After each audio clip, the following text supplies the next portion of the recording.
Okay, Assalamualaikum warahmatullahi wabarakatuh. My name is Fadli Ahmad, and now I want to talk about sociolinguistic variation and language change.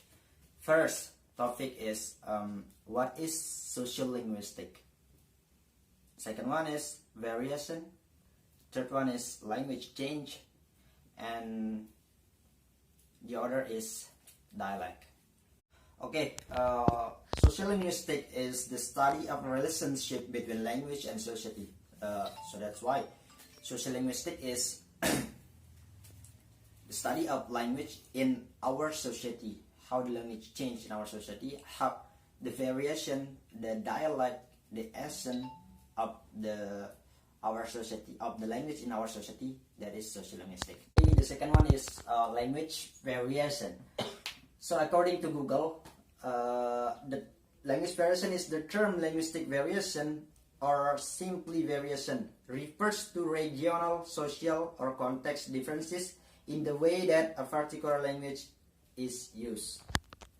Okay, next continue to the sociolinguistic variation. There are three types to study about sociolinguistic variation. First is geographical.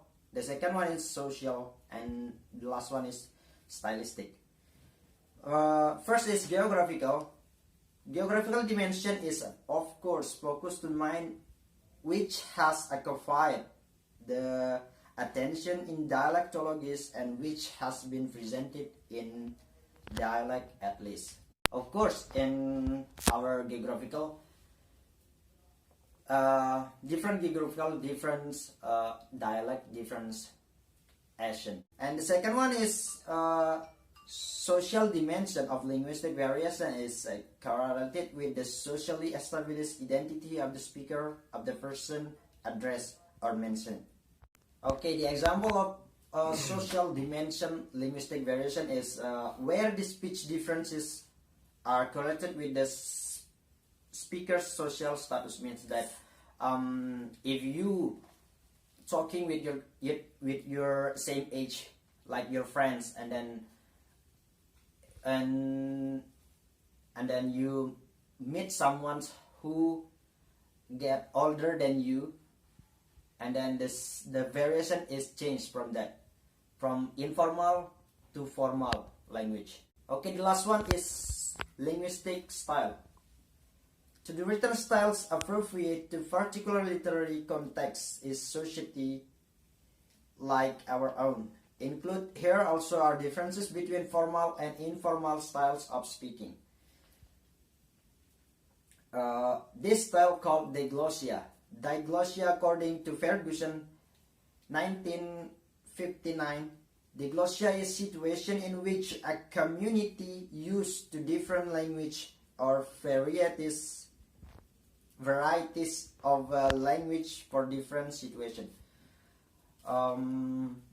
Diglossia, there are two types of diglossia. First is higher variety, and the last is lower variety.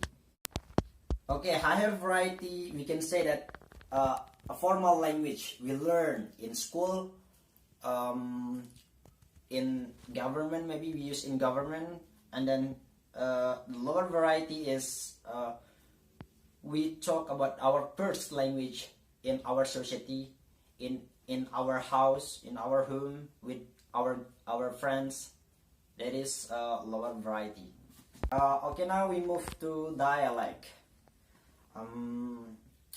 The definition of a dialect is a variety of language which has different pronunciation, grammar, or vocabulary than standard language of culture. I just focus on two types of dialect. First is the sum total of local characteristic of speech, and last one is sum total of individual characteristic of speech. For example, local characteristic of speech. In Lombok, we have Pujut dialect Pujut, and the other dialect, and then the last one is sum total of an individual characteristic. Means that in Pujut, many people or different people, different dialect, different pronunciation, different speech, for one word they speak like different. Okay, we still talk about dialect. In Indian dialect case, can be used as an investigation material from Canaries and Tulu. Canaries and Tulu is one of official language in India.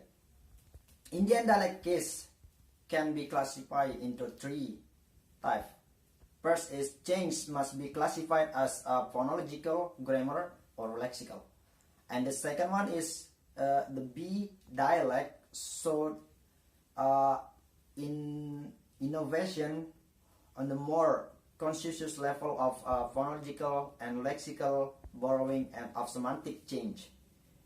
And last is, however, in study of Tulu, B and NB dialects show phonological change in similar degrees. Okay, B and NB dialect exactly I don't understand about that because I search from Google and YouTube. I don't get it. Okay, now we move to language change. According to tough.co, language change is the phenomenon by which permanent alterations are made in the features and the use of language over time. We can see in the video. Menurut Om Noam Chomsky, bahasa muncul pada 60.000 hingga 100.000 tahun lalu di Afrika. Sebelum itu, kita sebagai manusia hanya mampu berkomunikasi sebatasnya, yaitu melalui mulut kita dan gestur tubuh kita. Lalu, kenapa bahasa bisa beraneka ragam? Singkatnya adalah karena isolasi. Bukan isolasi itu, melainkan isolasi kebudayaan. Pendeknya, nenek moyang kita bermigrasi ke seluruh dunia untuk mencari sumber makanan. Kemudian nenek moyang kita terpisah satu sama lainnya dan membentuk bahasa baru yang disesuaikan dengan kondisi alam, makanan, dan makhluk hidup lain yang tinggal di sekitarnya. Isolasi inilah yang menyebabkan kenapa di tiap tempat memiliki bahasa yang berbeda. Apalagi di Indonesia yang geografisnya kepulauan, sehingga orang makin terisolasi, menyebabkan makin uniknya bahasa yang ada. Lalu, ketika sekelompok nenek moyang bertemu dengan sekelompok nenek moyang lainnya, bahasa mereka membaur dan menciptakan bahasa baru, yang teknisnya disebut sebagai super language. Itu sebabnya kenapa faktor jarak juga mempengaruhi bahasa yang ada. From the video, we can conclusion that language can change by geographical from group to group, words to word, and style to style. Okay, we move to Tamil and Tulu. Tamil and Tulu is one of, like what I said before, one of the official language in India. So Tamil, the majority publication on Tamil exclusively with the formal style of the language as manifested in the writing system.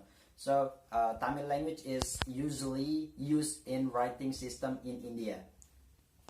There are three types of comparison involving in Tamil language. The first one is vocabulary, second one is phonology, and the last one is morphology.